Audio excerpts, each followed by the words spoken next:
Targeting decision makers. To change minds and influence decisions, our task is to ensure that our case is presented in the most effective way, to the right people and at the right time. Your power mapping will have helped you identify your allies and targets, where power lies, and the change that is required to win. We might call these different individuals and groups stakeholders. Lobbying and stakeholding influencing is when an individual or a group tries to persuade someone with power to support a particular campaign ask. Lobbying can be done in person by sending letters and emails or via social media. Refine your messages and tailor them to the audiences to give reasons for the decision makers to agree with you. Prepare the case in detail so that it is credible, backed by research, and clearly outlines the pathway to the objective using a persuasive story. They might be influenced by voter sentiment, financial or regulatory implications, or the weight of other stakeholders' views. Ensure that the regional and local aspects of your case are fully taken into account. Organise meetings with officials and politicians that have a purpose and supply briefing material that cuts through and gets noticed. Plan and organise events such as parliamentary receptions, roundtables, drop-in events, and conference fringe meetings, or their virtual counterparts. Step 1. Identify your allies and targets. Through power mapping, you have identified those who actually make decisions, those who have influence over them, and those who have a shared interest and who could be willing to support your case.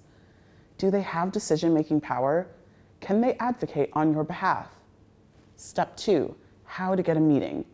You might want to make first contact with a formal physical letter so your communication is on file and increases the likelihood of an acknowledgement and response. In some regions, email is an increasingly standard formal channel, but don't take the risk of it being lost or ignored. Use the routes that are available to you. Some policymakers and politicians will have formal processes and rules on correspondence, so if in doubt, do your research on this. If you don't hear back, don't be afraid to chase them up. If you don't get an answer, keep trying until you do. Be persistent, but don't go too over the top. Remember, you want your conversation to start on the right foot.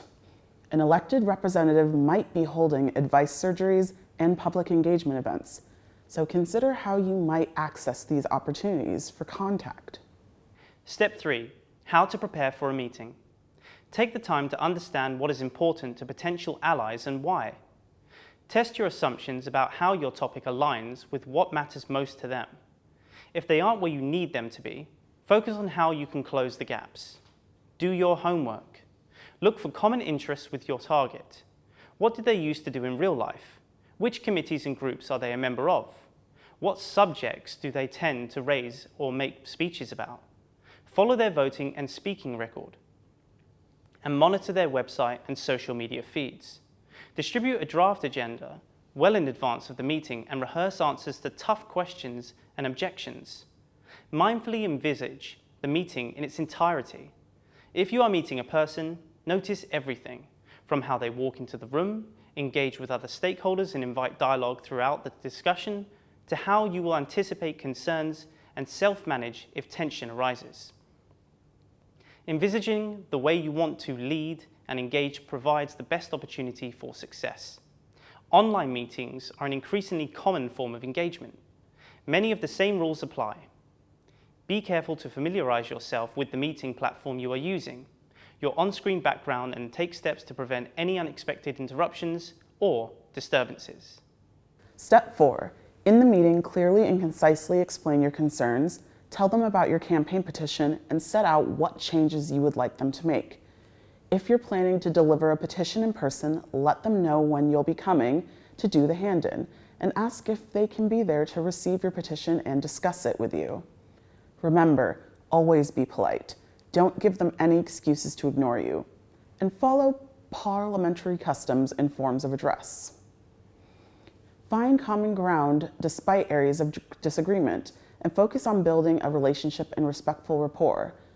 Work to get a clear, concrete, and specific commitment from the decision maker as an outcome.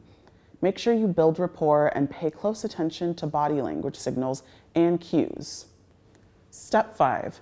After the meeting. Make sure you follow up with your decision maker. If you get a firm response when speaking, try to make sure you have also got it down in writing. If they've agreed to make changes you're asking for or are supporting you, let everyone know about your success. But don't relax just yet. Make sure you agree on a specific timeline and follow them up regularly to check that progress is being made. It's possible your decision maker won't give you an immediate response the first time you speak to them, so don't let them off the hook. Keep following up until they give you a definite answer. Get your supporters to reach out. If your decision maker is dragging their heels on responding to you or doing the right thing, why not email your campaign supporters and ask them to write to the decision maker too? Hearing from lots more people could tip them towards doing the right thing. Principle of escalation. If they still don't meet your demands, put more pressure on your target. Deliver your petitions in person with supporters and use other tactics such as media engagement and social media. If your target does not meet your demand, put some more public pressure on your target. Advocacy in some regions can involve threats to safety and risk of harm. Your safety is paramount, and we encourage you to refrain from ever putting yourself or others in danger.